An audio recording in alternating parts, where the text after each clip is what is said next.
আমি তোমাকে কয়েকটা পয়েন্ট বলে দিচ্ছি। এই পয়েন্টগুলো কনসিডার করে তুমি ডিসাইড করতে পারবা যে তুমি আসলে ভার্সিটি প্রিপারেশন নিবা নাকি আসলে ইঞ্জিনিয়ারিং প্রিপারেশন নিবা। সো চলো ভিডিওটা শুরু করা যাক। সিম্পলি আমি যদি বলি যে মানুষের মাঝখানে এখনো কনফিউশন আছে যে ভাই না আসলে আমি ইঞ্জিনিয়ারিং এর যোগ্য নাকি আসলে কাইন্ড অফ আমি নাকি ভার্সিটি প্রিপারেশন নিব। ঠিক আছে? যেহেতু পরীক্ষা খারাপ হইছে একটা কনফিউশন রাইজ হচ্ছে। আর যারা ভার্সিটিওয়ালা আছো, যারা ভার্সিটি প্রিপারেশন নেওয়া শুরু করে দিবা বা নিবা বলে ভাবছো, তাদের মাঝখানে একটা কনফিউশন আছে যে ভাই আমি তো যেহেতু দেখতে পাচ্ছি যে ভার্সিটিতে যারা টপ করে তারা ইঞ্জিনিয়ারিং প্রিপারেশন নিচ্ছে। প্লাস হচ্ছে আমরা অনেকে একটা মিথ বা একটা কাইন্ড অফ হচ্ছে একটা প্রচলিত কথা আছে যে ভাই ইঞ্জিনিয়ারিং প্রিপারেশন নিলে ভার্সিটি প্রিপারেশন হয়ে যায়, কিংবা ভার্সিটিতে টপ করতে হলে আমার ইঞ্জিনিয়ারিং প্রিপারেশন লাগে। সো এই ব্যাপারটার জন্য মাঝখানে আমাদের একটু ভার্সিটিওয়ালাদেরও একটু কনফিউশন হচ্ছে আর কি। ঠিক আছে? তো আমি হচ্ছে এখানে বলতে চাচ্ছি যে আমাদের এখানে 4টা পয়েন্ট লেখা আছে। এই 4টা পয়েন্ট যদি তুমি কনসিডার করো, তুমি নিজের ডিসিশন তুমি নিজে নিতে পারবা। তো চলো আমরা ভিডিওটা শুরু করে দিই। সো সবার ফার্স্ট হচ্ছে তোমার হচ্ছে প্যাশন। প্যাশন বলতে কি, তুমি কি চাও, তুমি কি আসলে ইঞ্জিনিয়ার হইতে চাও কিনা, নাকি তুমি যে কোনো একটা পিওর সাবজেক্টে পড়তে চাও। সিম্পলি আমি যদি যে বাংলাদেশের পার্সপেক্টিভে আমাদের এখানে প্যাশন বলতে তেমন কিছু নাই। মানুষজন এখানে আসলে বুয়েটে পড়তে চায়, ইঞ্জিনিয়ার হইতে চায় না। সো নর্মালি আমার কথা যদি চিন্তা করো, আমি আসলে বুয়েটে কেন পড়তে চাইছি। সত্য কথা, আমি বুয়েটে কোনো সাবজেক্ট সম্পর্কে তেমন কোনো ধারণাই ছিল না, কিংবা আমার ইঞ্জিনিয়ার হওয়ার ইচ্ছা ছিল, ইঞ্জিনিয়ার হওয়ার ইচ্ছা ছিল না। আমি দেখছি যে আমি যখন উদ্ভাসে পড়তাম কিংবা অন্যান্য কোচিং সেন্টারে পড়তাম, তখন দেখতাম যে বুয়েটের ভাইয়ারা এসে বিভিন্ন সেমিনার নিত বা ক্লাস নিত। সো তখন আমি যেটা করতাম সেটা হচ্ছে আমাদের ক্লাস শেষ হওয়ার পরে ভাইয়াদের ফ্রেন্ড রিকোয়েস্ট পাঠাতাম। ভাইয়াদের আইডিতে ঢুকতাম, আইডিটা স্টক করতাম যে ভাইয়াদের আসলে লাইফস্টাইল কেমন। সো দেখতে পাইতাম যে বেশিরভাগ বুয়েটিয়ানের লাইফস্টাইল খুবই পশ। তারা বিভিন্ন আসলে 5 স্টারে গিয়ে বেড়াচ্ছে, কিংবা হচ্ছে কাইন্ড অফ হচ্ছে বিভিন্ন ধরনের কম্পিটিশন করতেছে, বা বিভিন্ন ধরনের কম্পিটিশনে হচ্ছে ওয়ার্ল্ড ওয়াইড ঘুরে বেড়াচ্ছে। তারপর বিভিন্ন দেশে হচ্ছে ট্যুর দিয়ে বেড়াচ্ছে। সো এইসব জিনিস আমাকে খুব অ্যাট্রাক্ট করতো। প্লাস যখন উদ্ভাসে ক্লাস নিত তখন তারা বলতো যে তারা আসলে কেমন টাকা ইনকাম করে। সো এই ব্যাপারগুলো না আমার খুব ভালো লাগতো। সো যেহেতু এই ব্যাপারগুলো ভালো লাগতো, প্লাস হচ্ছে সোসাইটি তাদেরকে বেশি গুরুত্ব দিত, এই কারণে আমার মনে হচ্ছে না আসলে বুয়েটে চান্স পাইতে হবে। এখন বুয়েটে চান্স পাই যে ইঞ্জিনিয়ার হওয়ার যে ব্যাপারটা, ওইটা আসলে আমার মাথায় খুব একটা ছিল না। সো এখন ব্যাপারটা আসলে বুঝতে পারছি যে না আসলে আমি কি চাই, আমি আসলে কি ইঞ্জিনিয়ার হইতে চাই কিনা, বা ইঞ্জিনিয়ারিং যদি পড়তেই চাই তাহলে আমার আসলে কেরিয়ারটা কেমন হবে, ওই দিকেও কিন্তু ভালো ফোকাস দেওয়া লাগে। সো যেটা বললাম যে আসলে আমাদের বাংলাদেশি পার্সপেক্টিভে আমাদের প্যাশন আসলে খুব একটা গুরুত্ব দেই না, বাট অনেকেই আবার গুরুত্ব দেয়। আমি এটা অনেক ভিডিওতে বলছি যে অনেকেই আছে যারা আসলে বুয়েটের একদম টপ লেভেলের ডিপার্টমেন্টে চান্স পাইছে। তোরা সিএসসি, ত্রিপলি, সিভিল এগুলোতে চান্স পাইছে। বাট তারা তাদের ফিজিক্স, কেমিস্ট্রি, ম্যাথের প্রতি যে ভালোবাসা, ওইটা কারণে দেখা যাচ্ছে যে কোনো একটা পিওর সাবজেক্টে ঢাকা ইউনিভার্সিটিতে পড়া শুরু করে দিছে। ঠিক আছে? সো এই একটা জিনিস যেগুলো আসলে আমাদের কাইন্ড অফ ম্যাথের প্রতি ভালোবাসা, ফিজিক্সের প্রতি ভালোবাসা। সো ওই ক্ষেত্রে তুমি প্যাশনকে গুরুত্ব দিতে পারো, বাট তুমি একটু দেখার চেষ্টা করবে যে তোমার আসলেও প্যাশন আছে কিনা। তোমার যদি প্যাশন না থাকে, তুমি যদি চাও যে না সোসাইটি যেটা চায় ওই দিকে যাবো, তাহলে তুমি বুয়েটের জন্য প্রিপারেশন নিতে পারো, কিংবা সিকে রুটের জন্য প্রিপারেশন নিতে পারো। ঠিক আছে? সো তার মানে তুমি হয়তোবা ইঞ্জিনিয়ারিং এর দিকে যাচ্ছ, ইঞ্জিনিয়ারিং এর দিকে যাচ্ছ। এরপরে তুমি যেটা চেষ্টা করবা সেটা হচ্ছে তুমি নিজের লেভেল বোঝা। তুমি কি করবা? নিজের লেভেল বোঝা। আমি 2 নাম্বারটা স্কিপ করে গেছি জানি। সো তুমি নিজের লেভেল বোঝার চেষ্টা করবা। কি করবা? নিজের লেভেল বোঝার চেষ্টা করবা। এখন ব্যাপারটা হচ্ছে আমাদের মাঝখানে সবারই ওভার কনফিডেন্স জাগে যে না আসলে আমার লেভেল আমি ভাই বুঝি। কিভাবে বুঝি? ভাই আমি তো আসলে যেকোনো একটা কলেজের ফার্স্ট বয় ছিলাম। এখন তুমি কোন কলেজের ফার্স্ট বয় ছিলা? ভাই এই কলেজ, যে কলেজের নাম আমি জীবনে শুনি নাই। শুনতে খারাপ লাগলো, ব্যাপারটা আসলে এমনই যে আমি এত কলেজ আছে, সব কলেজের স্টুডেন্টরা তো সব ভালো হবে না। যেহেতু একেকটা ধরো প্রত্যন্ত অঞ্চলে একটা কলেজ আছে যেখানে আসলে স্টুডেন্টরা খুব একটা ভালো না। তো ওইটার মধ্যে না তো কেউ ফার্স্ট হবে। এখন ওই ফার্স্ট বয়টাকে যদি আমি সবার সাথে কম্পিট করাই, সে হয়তোবা দেখা যাচ্ছে যে 10,000 এর ভিতরেও নাই। তাহলে তাকে কি আমি আসলে ভালো স্টুডেন্ট বলতে পারি কি? গতানুগতিক ওয়েতে কিন্তু ভালো স্টুডেন্ট বলতে পারি না। তো এখন ব্যাপারটা হচ্ছে এইটা যে আসলে তোমার যে ওভার কনফিডেন্সটা, কিংবা হচ্ছে তুমি যে ভালো স্টুডেন্ট, সবাই মোটামুটি সবাইকে নিজেকে ভাবে যে না আসলে বুয়েট ক্র্যাক করতে পারবো, কিংবা হচ্ছে আমি সিকে রুয়েট ক্র্যাক করতে পারবো, কিংবা আমি মোটামুটি আসলে ভালো স্টুডেন্ট। তো সেইটা বোঝা একটু ইম্পর্টেন্ট যে তোমার আসলে লেভেলটা কতটুকু, তুমি আসলে কি ওই ইঞ্জিনিয়ারিং ক্র্যাক করতে পারবা কি পারবা না। এটা আসলে বোঝার একটা ওয়ে হয়েছে, সেটা হচ্ছে আমাদের এইচএসসি যে সিলেবাস যেটা আছে, তুমি যে এইচএসসি মোটামুটি আসলে যে আমাদের যে বইগুলো আছে, ওইগুলো তোমার 90% ক্লিয়ার কিনা, 90% তোমার সিলেবাস ক্লিয়ার কিনা এইচএসসির পরে তুমি দেখবা যে তোমার 90% ক্লিয়ার কিনা। ব্যাপারটা একদমই এমন না যে তুমি সবগুলা কনসেপ্টের তুমি 90% পারো, 90-80% তুমি পারো। ব্যাপারটা একদমই এমন না। তুমি যেসব বেসিকগুলো পারো, যেসব কনসেপ্টগুলো পারো, যেসব থিওরিগুলো পারো, সেগুলো তুমি 100% পারবা। 100% না, 100% আসলে পারা সম্ভব না। যাই হোক, মানে ওইরকম 90-95% পারবা, বা এর চেয়ে বেশি পারবা। আর যেগুলো আছে পুরাপুরি ওভারঅল সিলেবাসের কথা বললে 90% তোমার ক্লিয়ার থাকতে হবে। বাকি 10% হয়তো বা গ্যাপ থাকতে পারে, বাকি 10% তুমি আসলে অ্যাডমিশন সিওনে ক্লিয়ার করে ফেলতে পারবা। ঠিক আছে? তো যেটা বললাম, তুমি একটু মাথা রাখবা যে তুমি পুরো বইগুলো একবার হলেও তুমি দেখছো কিনা, প্রত্যেকটা কনসেপ্ট একবার হলেও তুমি জানো কিনা, তুমি পুরো সিলেবাসটা মোটামুটি একবার হলেও তোমার ধারণা আছে কিনা।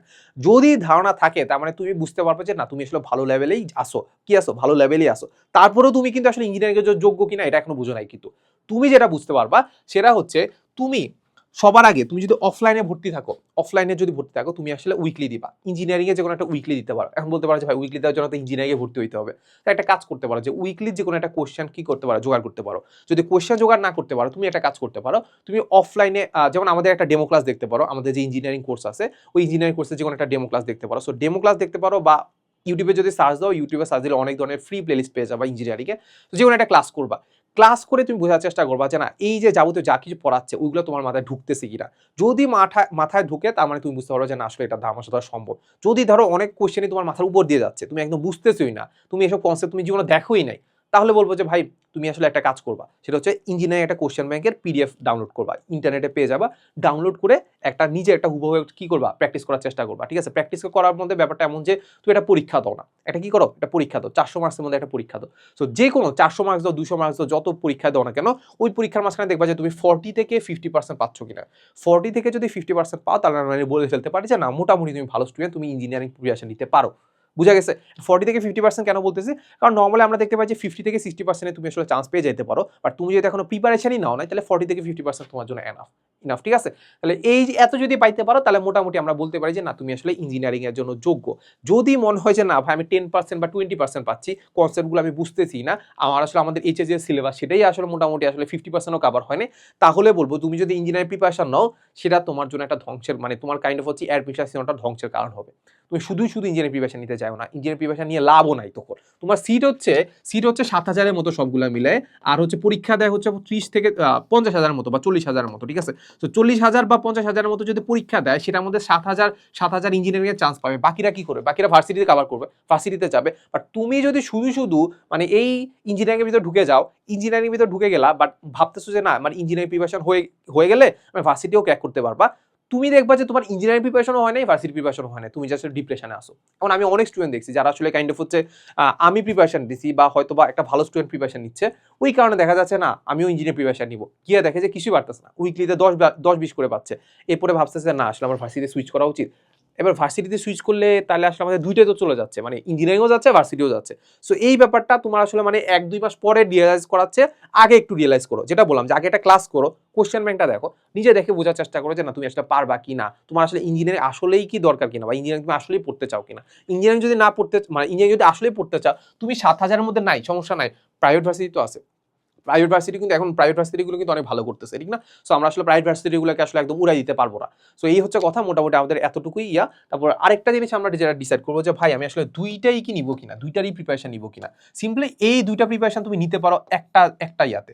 একটা যেটা করতে পারো সেটা হচ্ছে আমাদের যদি তুমি যদি তুমি ইঞ্জিনিয়ারিং এর সাথে তুমি যদি ভার্সিটি ক্র্যাক করতে চাও, ইঞ্জিনিয়ারিং এর সাথে যদি ভার্সিটি ক্র্যাক করতে চাও, ভাই আমি আসলে ইঞ্জিনিয়ারিং প্রিপারেশন মোটামুটি ভালোই নিতে পারবো, আমার ধারণা আমি ভালোই নিতে পারবো, আমি আসলে ভার্সিটিও ক্র্যাক করতে চাই, তাহলে ভাই বলবো যে আসলে তুমি দুইটা প্রিপারেশন নিতে পারো, বাট মেইনলি ইঞ্জিনিয়ারিং প্রিপারেশন নিবা। আর যেমন আমাদের যে কোর্স আছে ওখানে কিন্তু আলটিমেটলি আমরা ভার্সিটির বায়োলজি ক্লাসগুলো অ্যাড করে দিচ্ছি। সো ভার্সিটির বায়োলজি ক্লাস যখন অ্যাড করে দিচ্ছি তাহলে আলটিমেটলি আমাদের ভার্সিটির জন্য আসলে কি লাগতেছে, আর এক্সট্রা করে হ্যান্ড ক্যালকুলেশন লাগতেছে, আর এক্সট্রা করে কি লাগতেছে বলতো, এক্সট্রা করে হচ্ছে উইদাউট ক্যালকুলেশন লাগতেছে, হালকা পাতলা শর্ট ট্রিক্স লাগতেছে, ওইগুলা দিয়ে মোটামুটি আসলে আমি কভার করে ফেলতে পারবো।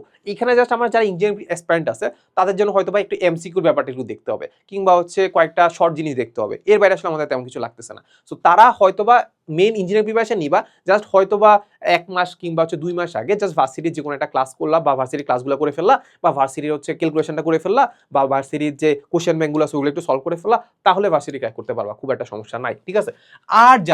আর যারা ভার্সিটিতে আসো কিন্তু ভার্সিটিতে টপ করতে চাও, কি করতে চাও, ভার্সিটিতে টপ করতে চাও, তারা আসলে এই দুইটা একসাথে নিতে পারো, ঠিক আছে? এখন দুইটা যদি একসাথে নাও তাহলে এই ক্ষেত্রে কি ব্যাপারটা এমন হবে যে সে ভার্সিটিকে একদম কোর নিবে, ভার্সিটি কোর নিয়ে তারপর ইঞ্জিনিয়ারিংটা ব্যাকআপ হিসেবে রাখবে, তাহলে ব্যাপারটা আমার কাছে মনে হয় যে একটু টাফ হয়ে যাবে, ব্যাপারটা কি একটু টাফ হয়ে যাবে। কারণ আলটিমেটলি আমরা যেটা প্রিপারেশনের যে ডিফারেন্সটা সেটা আমরা দেখতে পাই যে ভার্সিটি থেকে ইঞ্জিনিয়ারিং প্রিপারেশনটা কিন্তু অনেক লেভেল উপরে, তুমি মানো আর না মানো, ঠিক আছে? এখন যেহেতু অনেক লেভেল উপরে তুমি ভার্সিটি প্রিপারেশন নিচ্ছ কোর হিসাবে, সেখান থেকে যদি ইঞ্জিনিয়ারিং এর জিনিসপাতি দেখতে যাও, ইঞ্জিনিয়ারিং যখন জিনিসপাতি দেখতে যাও তোমার মাথা আওলাই যাবে। তো যেটা করতে পারো যে তুমি যদি ভার্সিটিতে টপ করতে চাও তাহলে তুমি ইঞ্জিনিয়ারিং প্রিপারেশন নিবা, এর পাশাপাশি প্রতিদিন বা প্রতি সপ্তাহে ভার্সিটি জিনিসপাতিও দেখা শুরু করবা, তাহলে তোমার ইঞ্জিনিয়ারিং হোক না হোক তুমি ভার্সিটির যে কোনো একটা জিনিসে টপ করতে পারবা, আই গ্যারান্টি। ঠিক আছে, এই তো। সো মোটামুটি আমাদের এই জিনিসগুলোই আমাদের বলা ছিল। সো মোটামুটি আসলে বলা যায় যে তুমি দুইটা প্রিপারেশন নিবা কিনা, বা এই ফ্যাক্টরগুলো চিন্তা করে তুমি যারা ডিসাইড করতে পারো যে ভার্সিটি প্রিপারেশন নিবা নাকি ইঞ্জিনিয়ারিং প্রিপারেশন নিবা। আর যারা যারা একটা জিনিসের প্রবলেমে ভুগতেছো যে ভাই আমি তো ইঞ্জিনিয়ারিং প্রিপারেশন নিবো বলে ভাবতেছি, বাট আমার তো পরীক্ষা খুব একটা ভালো হয়নি, হয়তো বা জিপিএ 5 আসবে না, ঠিক আছে? এবার আমরা যেটা দেখতে পাইছি যে দেখতে পাবো আরকি, আমার যেটা ধারণা সেটা হচ্ছে এবার আমাদের 18 ব্যাচ যেটা আছে, 18 ব্যাচে যে সার্কুলার তাদের মতো হইতে পারে। এবার হয়তোবা আমাদের জিপিএ 5 নাও লাগতে পারে। জিপিএ 5 নাও লাগতে পারে। যদি লাগে হয়তোবা 80% মার্কস লাগবে। পিসিএম এ বা ফিজিক্স, কেমিস্ট্রি, ম্যাথে 80% হইলেই যথেষ্ট। এ প্লাস পাইলেই যথেষ্ট। আর এরও আছে আরো খারাপ অবস্থা হইতে পারে। এমনও হইতে পারে যে আসলে আমাদের 4 লাগতেছে না, 4.5 লাগলেই আমরা পরীক্ষা দিতে পারবো বুয়েটে। ঠিক আছে? এই একটা আ সম্ভাবনা জিনিস। আর আরেকটা সম্ভাবনা জিনিস হচ্ছে, তোমরা যদি আমাদের ইঞ্জিনিয়ারিং কোর্সে ভর্তি হও, এবছর আমরা যেটা করব সেটা হচ্ছে, তোমার যদি দেখতে পাও যে না তুমি বুয়েট-চুয়েট করে পরীক্ষা দিতে পারতেছো না, তাহলে আমরা তোমাকে যেটা করবো, আমরা তোমাকে ভার্সিটি যে কোর্স আছে সেটাতে আমরা ফ্রি মাইগ্রেশনের ব্যবস্থা করে দিব। জাস্ট তখন একটা ফ্রি একটা ফর্ম ফিল আপ করতে হবে, এতটুকুই এনাফ। সো এই তো মোটামুটি আসলে আমার কাছে মনে হয় যে এখানে আসলে একটা স্মার্ট চয়েস হইতে পারে যে তুমি ইঞ্জিনিয়ারিং প্রিপারেশন নাও। ইটস আপ টু ইউ, আসলে তুমি ডেমো ক্লাসটা দেখো, ডেমো ক্লাসগুলো দেখে তোমার যদি ভালো লাগে তাহলে তুমি কোর্সে এনরোল করতে পারবা। ঠিক আছে? এই তো। সো আজকের ভিডিও এতটুকুই। দেখা হবে নেক্সট কোনো ভিডিওতে। আসসালামু আলাইকুম সবাইকে।